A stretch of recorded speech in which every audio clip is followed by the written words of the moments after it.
Hey, it's syndicated radio talk show host, author, singer Al Cole, welcoming you to another edition of People of Distinction, the talk that gives an in-depth view of some of the most dynamic, intelligent, and successful people on the planet.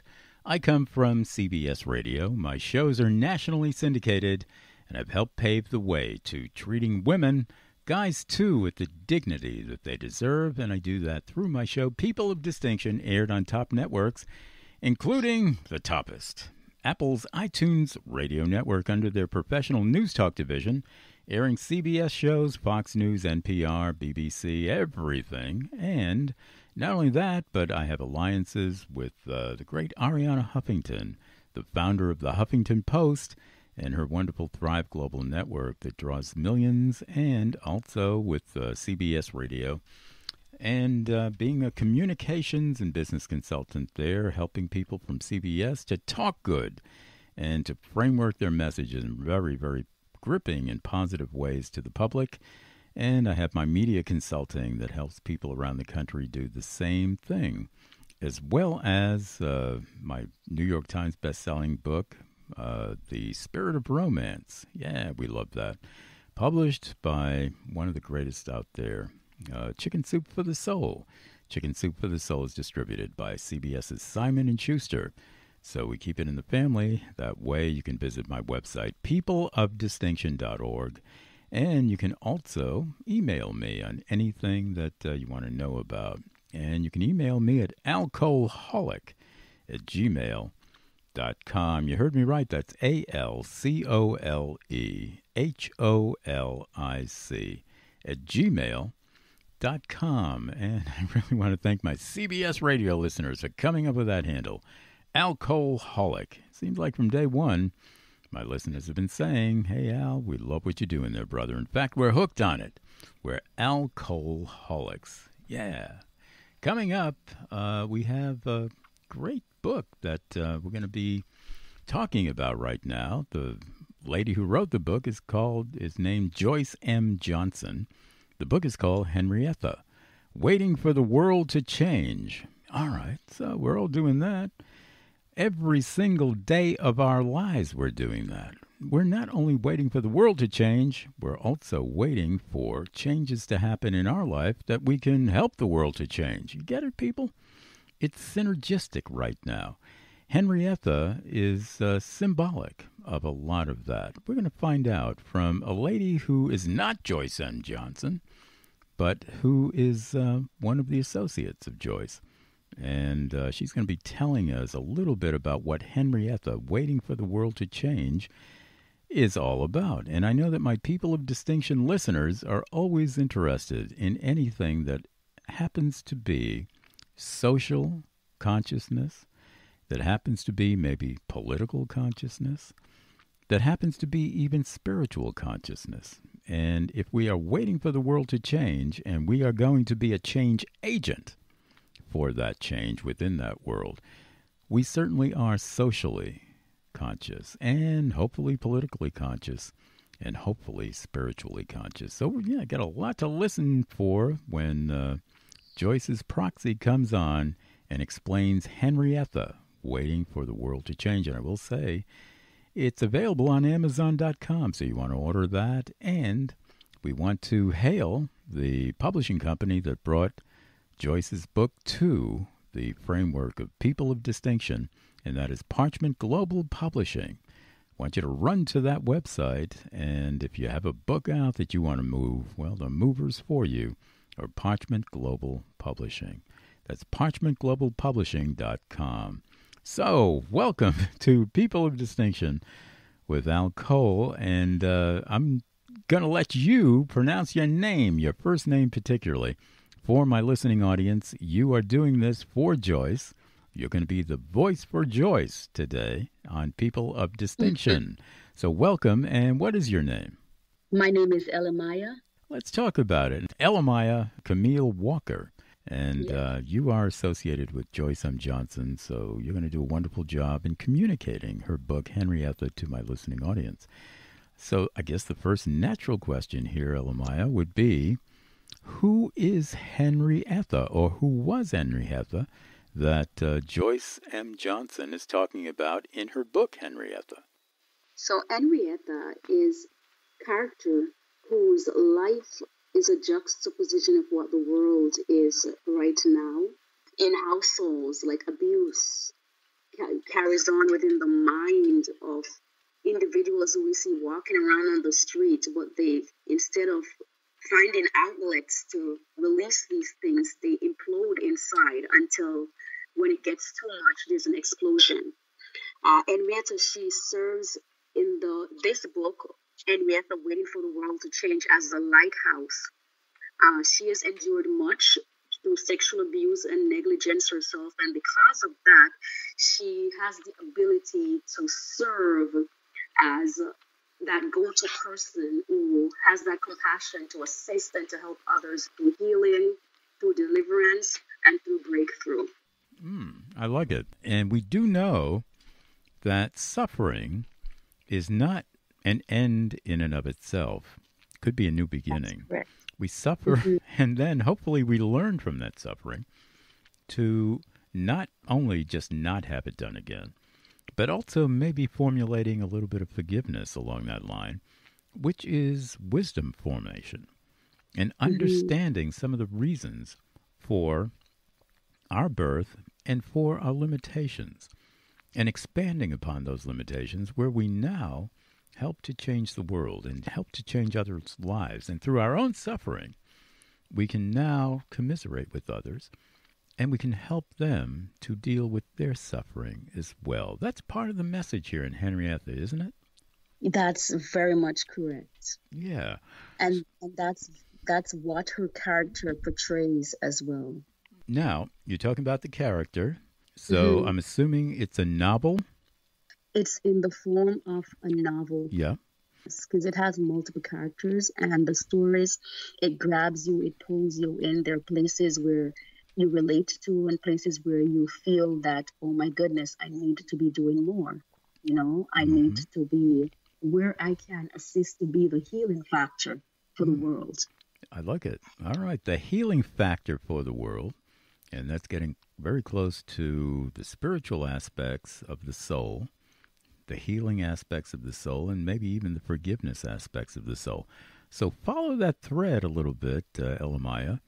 Tell us more about maybe the storyline of Henrietha as Henrietha maybe accomplishes that for our world in order for that positive change to occur. How does that formulate itself in the book Henrietha? In the book, she is a very great listener, and she carries much wisdom. And her characteristic, her personality is that which magnetizes others to her. It's like literally what I said, a lighthouse. And she will open up her house for, her grandchild who had gone through sexual abuse from her stepfather, whom the mother knew about, but decided to turn a blind eye to. And Henrietha is the one who decided to take on this child and help her through her healing. There are multiple things that were happening psychologically and mentally within the mind of the child. Abuse, molestation, even racial issues. Yeah, we get that. And if you get it too, people, I want you to order this book, Henrietha, Waiting for the World to Change, by Joyce M. Johnson, and who is helped out today on People of Distinction by Elamaya Camille Walker. And you can order it at Amazon.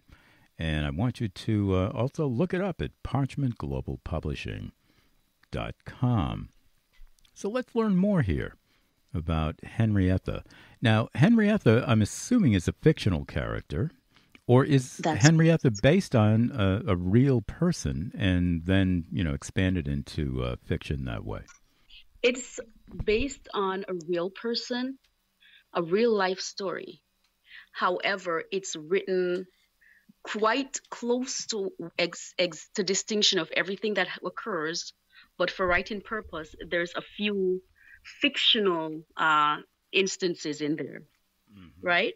There is an excerpt that I'd like to read just to shed a light and to bring more color to the listeners. Okay. So this is found in chapter 23. And it says, "It has been months I haven't seen Henrietta. My family and I were spending time in Montreal with my in-laws. Francois had a contract job there in the city, so Mala and I had to join him. Plus, my in-laws haven't met their grandchild as yet, so this is great timing for her to spend time with them. I love to be in Montreal myself. The French are a very pleasant group of people, always nodding their heads and saying bonjour, bonjour, comment ça va. I love the French accent. Now that I'm back, I thought I would travel downtown to see Henrietta. I did call her a couple days ago, making sure she would like to have me over. I decided to take the subway this morning. It's February 2017. Maybe the middle of winter time. As I walked to the subway, the snow is falling. The drops are very fine and blowing into my face. It is very soothing to feel the drops and the cool air.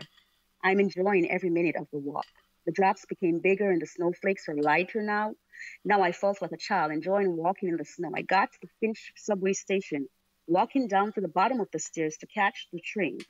I stood for a moment, admiring the long, very long new subway station. And I'm going to jump to when she got there. I walked to the exit straight outside on Queen Street, heading to Henrietta's apartment. As I got to the lobby, I searched for her name and presses the button for her to let me in. She did. And I take the elevator to the floor and knock on the door. She greets me with a hug, and we smile at each other. She says, come in, with a gentle voice. The voice is not as strong as I remember in the early days meeting her. Happy anniversary, I said to Henrietta, and handed her a red rose. Anniversary? Whose anniversary is it? She asks, and smells the rose. I reply, it's been over 20 years on this day, February, when we met at the little donut shop at Church and King Street. Oh, Joanna, you have such excellent memory. I've forgotten all about the date we met. All I can remember is it was in February on Black History Month. Henrietta smiles and smells the rose again. I reply, yes, I'm happy to have good memory. It is because of the kind job I do. Why I have a good memory, I tell her. Come in. Give me your coat. Would you like to have a cup of coffee to warm you up? I took my coat and handed it to her, and I took my boots off and walked behind her as she talks.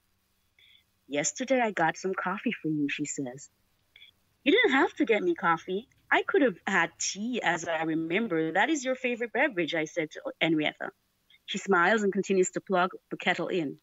She continues to talk to herself. Sometimes life gives you a shitty stick to walk with through life. Not just a shitty stick, but you have to walk uphill with the shitty stick. I thought, this is interesting. I've never heard Henrietta speak this way before. So I turn on my iPhone to record all that she is saying. It sounds poetic. As I turn on my iPhone, I thought about the flip phone we had back then. Technology has come a long way. Then I placed one of my e-cigarettes between my lips. As I look around the apartment, my mind flashed back to the moments when I first entered Henrietta's apartment back then. This was the same seat I sat on and I remember I was making tea and coffee, and I went out into the estolium. Henrietta was pouring out the boiling water into the teapot. As the water pouring out, words pouring from her mouth into the iPhone. My iPhone is on the coffee table. This child is disabled mentally. The pain she carries is unbearable for a young person. They paralyzed her mind. Her life, her dignity has stolen away from her. Her life is unstable. She's walking with pain inside her mind because of her two dads, and her mother has destroyed her mind and her life. Ruthie told me she often traveled on the subway with her best friend, Jem, who she's met at church. Ruthie said that the pastor had brainwashed her, and she refused to go back to church. When the abuse came to light, the pastor called her stepfather, Jason, and set up a counseling session for him. Henrietta tells me, I was shocked hearing those words coming from Henrietta's mouth. She shakes her head and continues. She's a very confused child. Ruthie told me oftentimes she travels on the subway with her friend Jem. They discuss their abuses as Jem was abused also herself. They share much interest in their young lives. Ruthie told me many times when she travels on the subway, she wanted to end her life by jumping to her death on the track, but Jem would talk her down. I remember the night Ruthie came home, very confused and angry, had me cornered in my bedroom with her eyes glaring with anger, pinned me down onto the edge of the bed. She yelled at me, "Why didn't you come over my house and save me from Jason, Grandma?" I was waiting for someone to save me. I can still smell the scent of Jason on me, Grandma, nights after nights, Sunday after Sunday. When he came home from his so-called church, he had me as his sex slave. Grandma, you told me you felt in your spirit that something wasn't right, so why didn't you come and kick the door down and find out what was going on? You should have followed your instincts, Grandma. I was so afraid of Ruthie that night. I was trembling. I said in a nervous voice, "But dear, I did follow my instincts. I did call the children's aid, and they refused to go to the house at first, just before the person at the children's aid hung up the phone. Remember the day I came over and seen you and your brother into the park playing alone without any supervision? I told the children's aid the story, and finally she decided to send someone to visit your home." Henrietha stopped talking for a moment. She lifts herself up and does a little shake with her shoulder. Look around at me. Then she continues to recount the memory. That was a very, very powerful piece that you read. It was so well written by Joyce M. Johnson and so well delivered by you. Thank you. Ellie. Now, are you also a writer? Are you an actress? Or because you did a wonderful job. Yes. Yeah, that was a wonderful example of great writing and great reading of that writing. And we love that. On People of Distinction, Joyce M. Johnson wrote the words. It comes from her book, Henrietha. And it was Elamaya Camille Walker who read that. So I want you to read this book as well. Order it at Amazon. Henrietha, Waiting for the World to Change. And you're hearing it on People of Distinction with Al Cole. We just have a couple of minutes left in the show. Wonderful exposition here of Henrietha. And I want to ask you, possibility thinking here. If we really could learn some of the essential messages of Henrietha, and we went through that at the beginning of the show, what kind of world would that look like? That it doesn't look like now, Elamaya, if we learn these Henrietha lessons for our human family and we change the world in that direction. What kind of world would that look like? And you only have like 1 minute to answer. Such a daunting question, but give us your explication of that. What kind of world would that look like?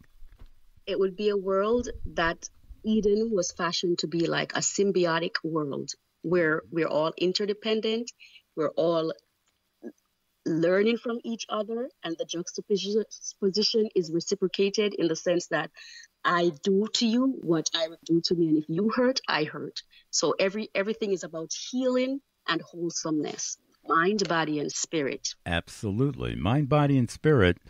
And that's what we talk about on People of Distinction with Al Cole, and I'll add my 2 cents here at the end of the show. When we talk about our human body, many times we think of it as the be-all and the end-all. All right, so, that's Joe walking across the street. That's Joyce walking across the street. And we think that that's all there is to Joe or Joyce or anybody else that we know walking across the street, just their body. However, there's so much more than that.